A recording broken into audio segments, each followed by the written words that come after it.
Welcome back to another Beachlands Brewhouse edition.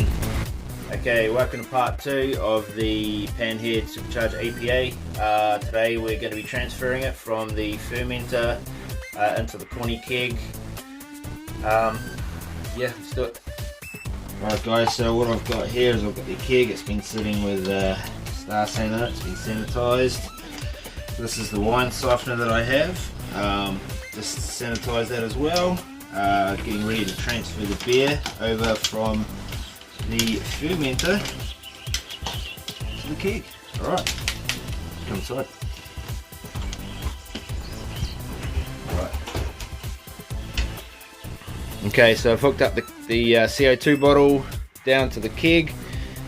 We've purged the keg with CO2, and at the same time we've pushed out the Star San via the post. So the posts have been sanitised, and we've purged it into a bucket. So now the keg's empty and full of CO2, ready for the transfer, and the siphoner's sitting there ready to go. Alright, let's do this. So the keg's now full of CO2. Obviously CO2 is heavier than air, so it's currently sitting in the keg. Get our siphoner emptied out of water. Alright. Into the bucket.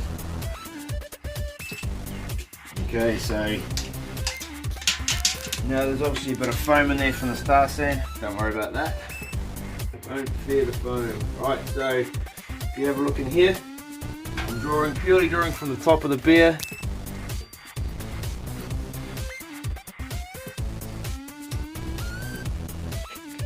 And that's it, the process has started. So as the beer goes down, I'll just keep the siphoner at the top.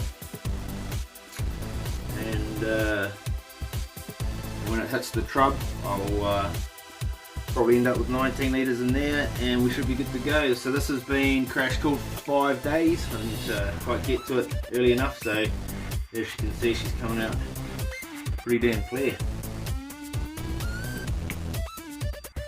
So as you can see, so as the level's going down, I'm just drawing it from just below the surface. And it's obviously just flowing straight into the keg. The keg's got CO2 mist inside, so obviously as the beer comes up, the CO2 is flowing out, the beer doesn't touch oxygen. And once we've done this, we'll put the lid in the keg and we'll CO2 it and leave it for 2 days with 20 psi and at 2 degrees. You go for it at 2 degrees, and should be good to go carbonation wise anyway. And then yeah, I guess if you want to leave it for another week or 2 or 4 to condition, and yeah, should be tasting good. So this one here is our Panhead APA. The reason why I'm using the siphoner as well, that I'll just let you know, is a lot of guys draw from the bottom here. As you can see here, there's trub all around that outlet. So if you pump that straight into your keg, you're going to have that trubby off taste. You're going to have, well, probably all sorts of flavours coming into your beer. And obviously crash cooling everything, all the proteins dumped to the bottom when you crash cool. Hence why the clarity is so good. So that's why I like to draw from just below the surface. You just get the clearest, good quality beer. I never draw it from out the tap at all. I'd be happy if it didn't even have a tap on it, to be honest with you, for a blanking. But yeah, that's why I use the softener, and it's just, I think it's a wine softener if you go to the shop. So yeah, give it a try if you're having issues with off flavours in your beer, especially being home brewing. 20-30 bucks. Alright, thanks guys. Alright guys, so transfer's been complete. So I've just put the cap on the keg. I'm about to put the CO2 on that and purge it, and then take it up to 20 psi and leave it for 2 days. So that's what the bottom of the fermenter looks like.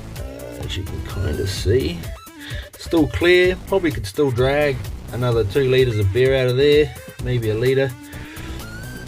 But see all the proteins and the trubs sitting down the bottom, and she's nice and clear. Alright guys, Thank you for... Alright guys, well that's it. Thank you for watching part 2 of the Manhead Supercharger APA video. So that was fermenter to keg. I hope that explains everything. If you've got any questions, just fire the comments below. Alright guys, see you on the next brew.